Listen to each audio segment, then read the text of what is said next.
बिझनेसमनमधून मग आता उद्योजकांमध्ये मी कन्वर्ट करतोय स्वतःला. मी आता कॅटरपिलरमधून एक फुलपाखरू बनण्याच्या प्रोसेसमध्ये आहे. म्हणजे मी आलूचा एक आता मी चिप्स होतोय.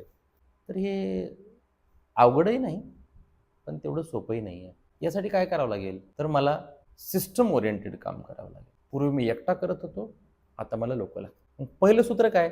मॅनेजमेंट मला समजून घ्यावं लागेल. कुठलीही कंपनी, त्या कंपनीचा प्रोजेक्ट मॅनेजमेंट नसताना यशस्वी करू शकत नाही. मॅनेजमेंट म्हणजे काय?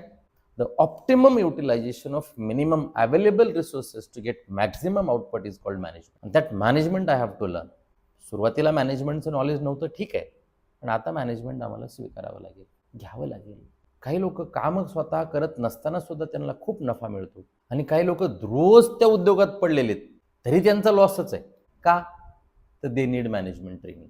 तर मग सिस्टम कसे लावणार? तर तुमच्या